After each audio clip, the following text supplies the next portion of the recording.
everybody to this live stream event. My name is Jonathan Bowman. I'm the Vice President of Administration and the Chief Financial Officer here at Sac State. I'm honored to be here as we commemorate our campus's observance of Arbor Day. We had to postpone the original event, which was scheduled in April, but we're proud to celebrate the growth of our urban forest with this special virtual ceremony. Looking around, it's hard to imagine that I'm standing in what used to be a peach orchard. Although these orchards were removed to make way to build the campus, over 3,000 trees were replanted to ensure Sac State's lush and green appearance. We're here today to continue this tradition with generous support from Cool Parks grants, Calfire's urban and community forestry program. We're adding to our flourishing tree canopy.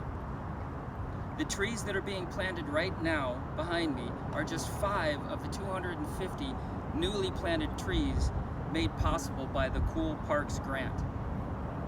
Not only are these trees going to make our campus beautiful, but they will also make a significant environmental impact. Our trees on campus remove 1.7 tons of pollution from the air. They store more than 3,000 tons of harmful carbon, and they produce more than 237 tons of oxygen.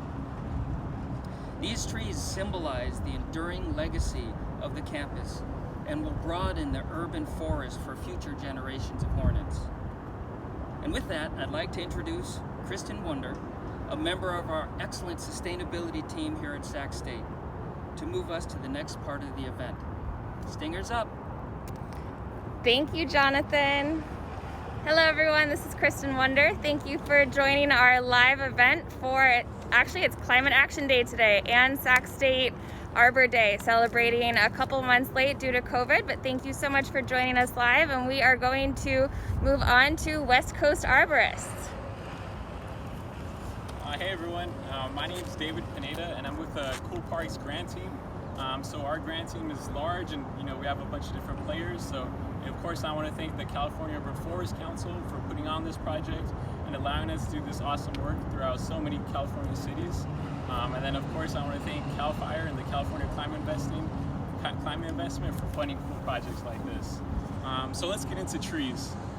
We are planting 250 across campus. And of those 250, we're planting species like ginkgos, red maples, some oaks, and Canary Island pine trees. So right here behind me, you see a ginkgo tree, and ginkgos are awesome, right? In addition to being a tree good for the climate, good for the area, and pretty climate resilient, these are actually living fossils. And what I mean by that is that ginkgo trees, their genetic makeup hasn't changed in over 200 million years, which is pretty awesome. So these trees were actually, around when dinosaurs were roaming. They're native to Asia, and they also do really good in our climate right here, right? Because that's a priority for us. We're planting trees that are going to be suitable for the climate and offer a lot of benefits. So Kristen, if you could go ahead and pull up those tree benefit cards, you'll see that the first one I believe is carbon. Yeah, so that's a huge part of our grant, right? The funding comes from the California Climate Investment, and those are funds to offset carbon. And how are we doing that? We're doing that by carbon sequestration. Trees are awesome in the sense that they filter carbon from the atmosphere, offsetting greenhouse gases, and they also have co-benefits, right? Because in addition to offsetting climate change, they're providing shade that helps mitigate the effects of climate change. Another awesome tree benefit is water, I believe. Air, or water, right? Yeah, so water. If you think about it, we're getting more and more intense stormwater events, and that's putting a lot of strain on our infrastructure. Well, trees help with that.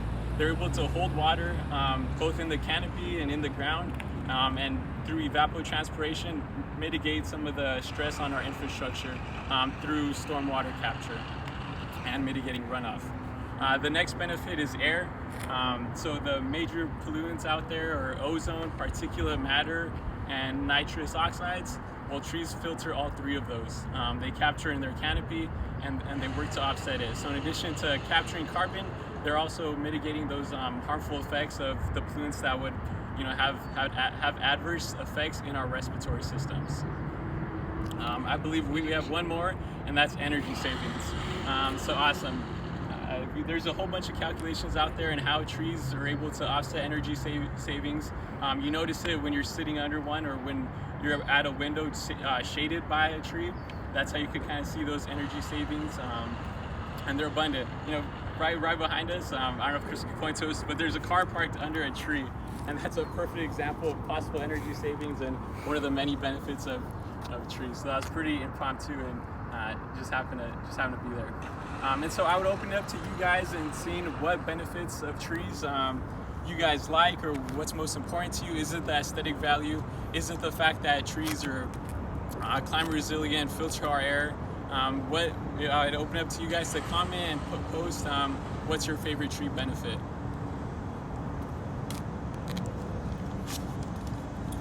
All right, and yeah, so getting back to the tree species that we're planting, I mentioned that word climate resiliency. Well, what does climate resiliency look like in urban forestry? It's planting trees that are going to be more suitable for warmer temperatures and less rain, right? We're experiencing that. We're seeing it year after year. We're seeing longer summers. And as a result, we need trees that are able to endure those conditions. They might not be the same trees as before. We might be bringing in some new ones from different parts that are suitable for the climate and that'll survive. Another important aspect to climate resiliency is diversity. We want to have a range of trees so that if a pest comes in or if a heat wave comes in, not all the trees are going to be wiped. We'll still have some diversity in species and be able to keep our urban forests resilient. So we've got not questions, but some benefits that are most important. Someone said all of them. Someone said shade and beautiful canopies. We've got tree tunnels. A lot of them offer food to the communities, fruit, house animals. Perfect. That's awesome. So yeah, we're planting 250 trees here on campus. In addition to that, we're doing 2,500 trees across California. So that's put on by the California Urban Forest Council in partnership with WCA and the Western Chapter of International Society of Arboriculture. And so we're working with over 14 cities across California, and we're doing this type of species selection all over the place and picking a diverse set of species that's also going to be suitable for the climate and offer us a lot of benefits, especially carbon capture. So again, special thanks to the campus for putting this on. We really appreciate the opportunity and the investment the campus is putting towards trees because they realize their importance and their return on value. So many thanks. And let's show where the trees are real quick on the map. Yeah. We're going to show the map on the live. All right, so you guys can see that map right now. For all you students, faculty, staff that are on campus, hopefully, sometime down the line, and not just yet, give our trees some time to establish before you're back on campus to check them out. But as you can see on that map, you can see some of where the newly planted trees are. So in addition to the 5 that we're doing here today, we've gotten some done in the parking lot areas, I believe by the student housing and all throughout campus, really to try to fill in where we can. We're gonna have to start planting for the future, we call it. I have a shirt that says Planet for the Planet, but we focus on a slogan called planting for the future, right? Because we see a lot of established trees here, but we need to start planting the next generation of trees, right? For when these come to their normal end of life, we're going to need a new canopy to provide benefits, to provide shade, and to provide carbon capture. So thank you for your guys' time. I'll hand it off to Kristen so she can introduce the next speaker. Okay, thank you. Thank you all of you for tuning in, and we are going to pass it on to the next partner, which is RHA. Good morning. Good morning. Greetings to students, staff, faculty, and all the guests we have gathered here today for Arbor Day celebration and tree planting. My name is Jenny Ruiz Ramos, and I am the Director of Social Justice and Inclusion for the Residence Hall Association here at Sacramento State. We should begin with a respectful acknowledgement that Sacramento State University is built on what was tribal land long ago. For thousands of years, the Nisan Maido tribe had lived in the village of Kadima, which is the name of Kadima Hall on campus comes from, according to university history. It is important to understand the long-standing history that has brought us to reside on the land and to seek our place within that history. Land acknowledgements do not exist in past tense or historical context. Colonialism is an ongoing process, and we need to build our mindfulness of our present participation. When we talk about land, land is part of who we are. It is a mixture of our blood, our past, our current, present, and our future. We carry our ancestors in us. They are around us, as you all do. The Residence Hall Association exists to serve as a voice of the residents at Sacramento State. We are a programming and advocacy organization that seeks to develop community and leadership skills in the residential community. We welcome the residents in attendance, our executive board, and the housing supporting staff join us. As representatives of the student voice in the residence halls, RHA works with and for residents to improve housing for everyone. The Residence Hall Association represents every individual in the housing and residential community, but it also serves as a representation of the values that Sac State has. It advocates for those in need, and it pushes to support those who need the help. It encourages and pushes everyone to grow, and it is a home away from home. In these challenging and trying times, it is essential that we all unite as a community and work harder than ever to succeed. It is vital that we take care of each other and the environment that we have. For so long, we have neglected to take care of our planet, and now every step counts. Today, we are not only working to save our planet and improve the campus on Sac State, we are also helping to set up the future of every individual. We are excited to be partnering with the West Coast Arborists and Sac State on this Arbor Day event.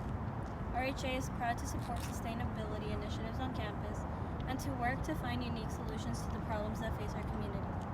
It is perhaps fitting that here in the City of Trees that we have the opportunity to continue improving the campus with additional trees in key areas of the campus.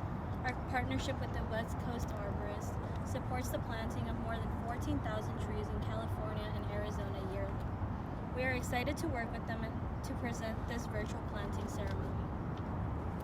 The preparation for this event started all the way back in February of this year with an educational workshop hosted for students to come and learn about the positive impacts of planting additional trees on campus, as well as to learn how to plant and care for them. The workshop included a presentation done by the West Coast Arborists, which educated students on the type of trees that would be planted, their specific impacts on our environment, and the proper care to keep the trees thriving after they are planted.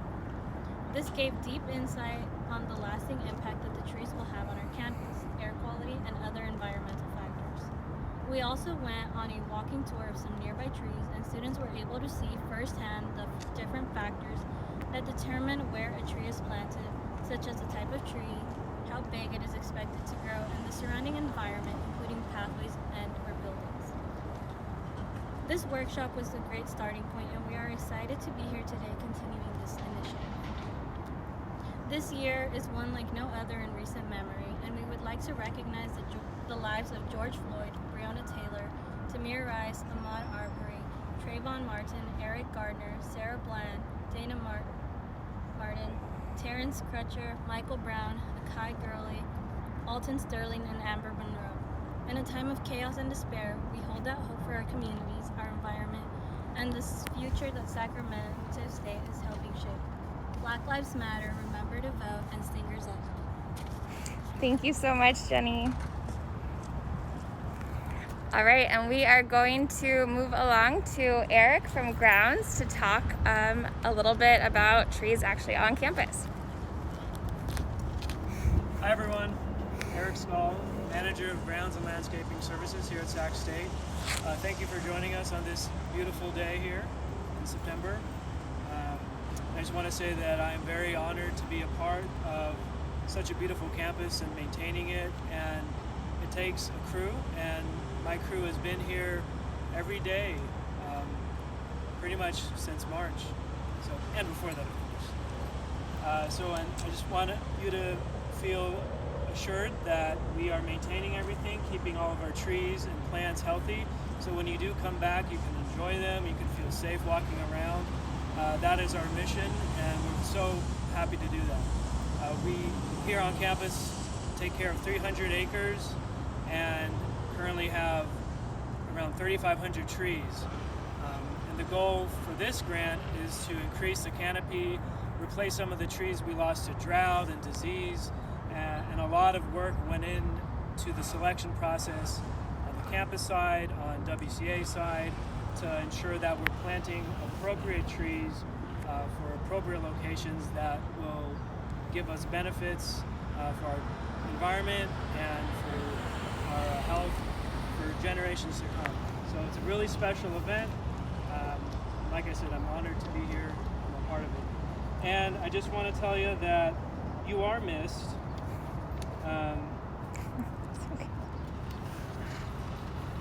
By us and by the squirrels. So they're waiting for you to come back too. When you do come back, I want to also make sure that you can find some of the fruit trees we planted.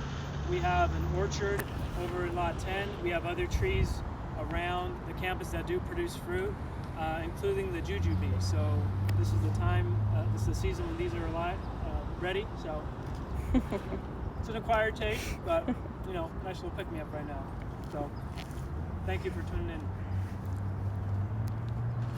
All right, thank you so much, Eric. And I'll just touch on a few sustainability initiatives that the campus has that ties into today, Sac State Arbor Day, and Climate Action Day globally. So the campus has a carbon neutrality goal of 2040, and we'll do that in two ways. One, by doing things like planting trees on campus, which store carbon in the ground, and two, by doing projects on campus which reduce the amount of carbon the campus is using. Two examples of those projects are the library lighting project, which just broke ground, which will reduce the energy, will have about $100,000 in energy savings per year. And we are replacing about 5,000 lights in the library and reducing the amount of lights by a third. The second project is a 2.5 megawatt solar project that is going to happen on campus, which will add to the already 0.5 megawatts that are on campus.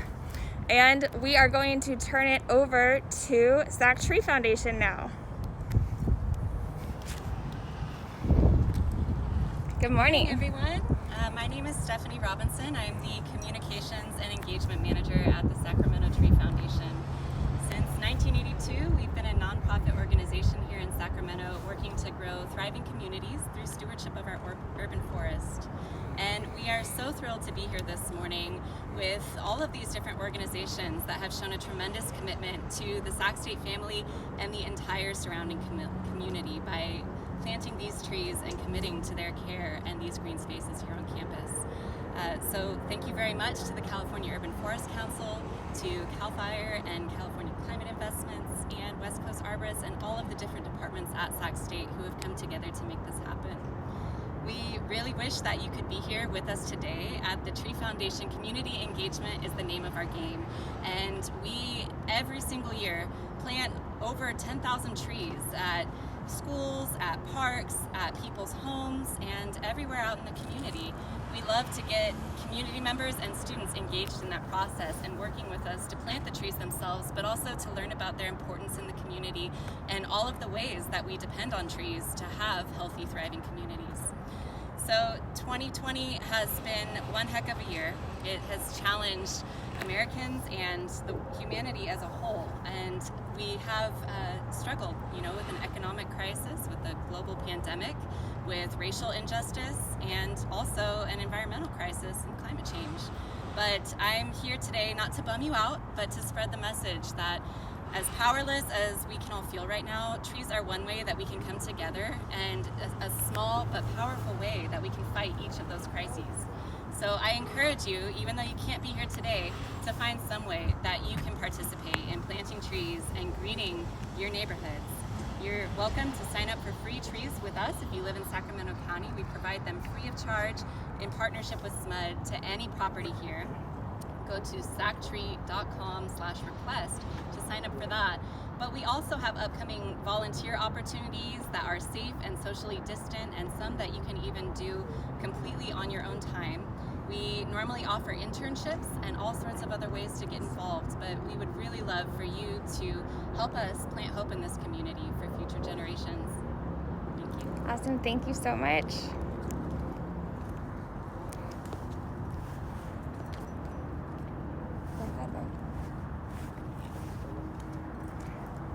Okay, so that sums it up for our speakers, and we are going to now go into the tree planting demo. Okay. Okay. Would you both like to My name is Brian Kirkgard with Western Starburst. This is Kelly Gillerin, and we'll be demonstrating how to plant a tree. So hi, yeah, I'm Kelly Gillerin. I'm a board-certified master arborist and registered consulting arborist. And today we're going to be planting this ginkgo tree. A couple things to think about is first, when you're selecting a tree, make sure that you're picking a tree that has a nice taper to it. So that means that it's big on the bottom and small on the top. If it's small all the way down, it's probably not a very good tree. Another thing to think about is where you want the first branch to start. A lot of times all the branches will be removed, but if there are branches all the way down to the bottom, don't be scared of that, because the branches that are down at the bottom are going to help get the trunk to be a little bit fatter, and they're going to be good for that. And they're also going to protect from sun. A lot of times, if you don't have any branches here, you'll get some sun scald. These trees are going to be in a path type situation, so having the first branch at head height is pretty good for us. Another thing to think about when you grab your tree is give it a good little shake. If the pot doesn't move around with the tree, a lot of times it's not very well rooted, and if the tree moves but the pot doesn't, I'd move on to a different tree. So after you pick yourself a good tree, you're going to want to know which way it's going to face. A lot of times people don't think about this, but if we look at this tree, it's got a big branch that sticks out here. Now, that branch can point in any direction, and what we want to think about is we don't want to point it towards this light that's behind me, because basically the big branch will grow towards the light and it'll never be a nice branch. So when we're thinking about it, we're going to probably want to orient the branch towards the parking area and over the walkway, because it'll be a nice arching effect and maybe provide some shade. Once you've decided which way the tree is going to face, next thing to do is dig your hole. Luckily, we already had some holes dig, but what you want to have is it be just as deep as the root ball and twice as wide.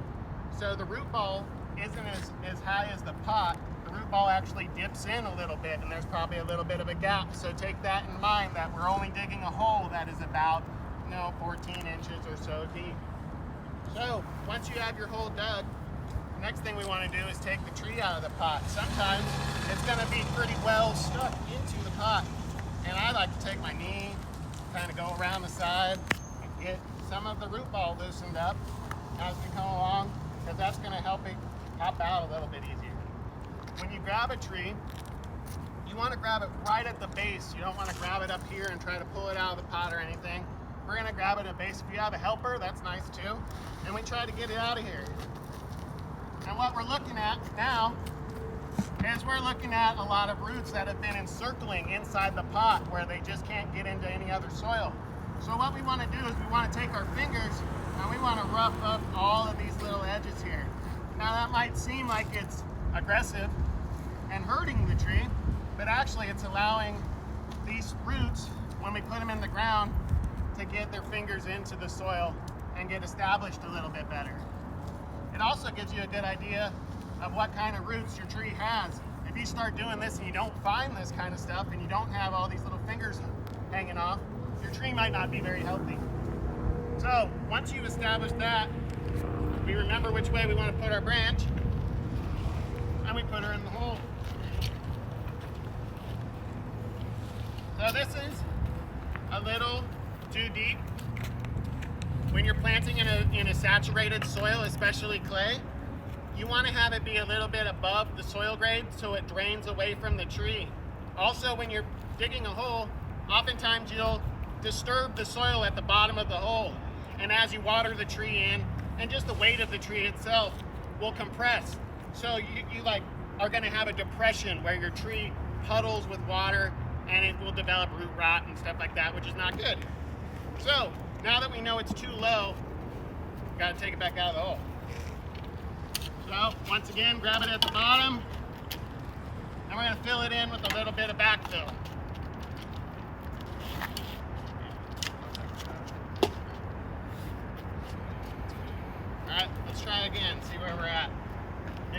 Another branch the right way. Up.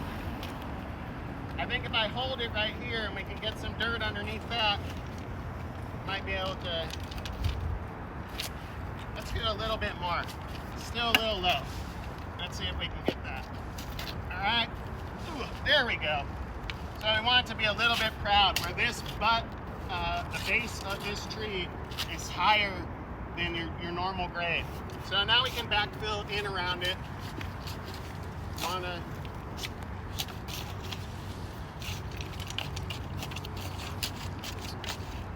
So our Vice President, Jonathan Bowman, getting his hands dirty. So when you go around it, what we're going to want to do is build a berm. So we don't want to put a lot of soil up right here. What we do is we want to build a berm of soil around here so that when we fill it in, the water stays where it needs to be.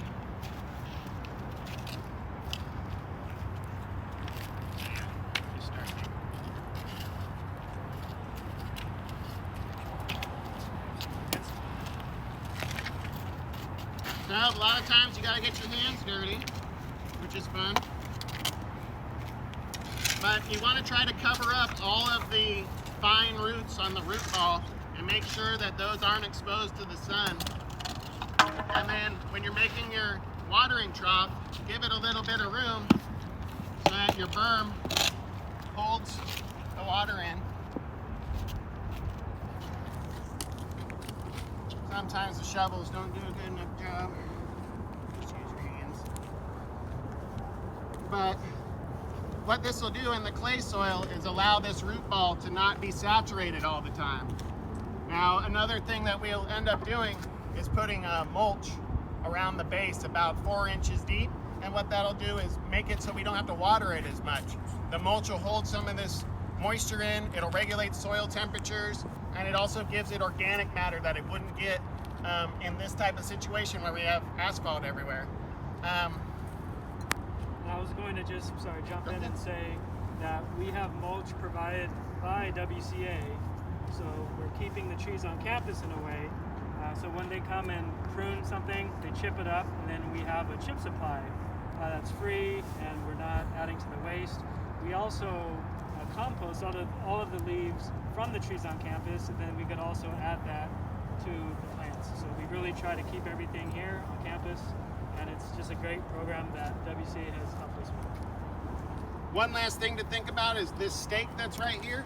I don't know if we're going to take the time to stake it right now or not, but once the trees have been staked with these big tree stakes, on either side, we want to remove this little planting stake. A lot of times that gets forgotten, but this green tape is holding on a planting stake that always needs to be removed when we plant trees because it'll cause damage to the trunk and allow different types of insects to attack. That's about the basic idea of how to plant the tree. Thank you so much. Thank you. So now that our tree is planted, we are going to do a ribbon cutting ceremony to commemorate not just this tree that was just planted and the other 4 that will be planted today, but the 250 trees that were planted as part of this grant. All right, here we go.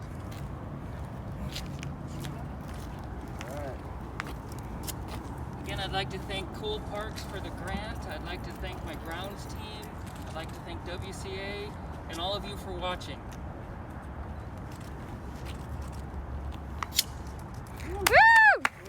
Stingers up. All right, and that concludes our Sac State 2020 Arbor Day celebration and Climate Action Day. So thank you all for tuning in, and we wish you were all here, but we're so excited that you could join us live, and we will hopefully see you all soon.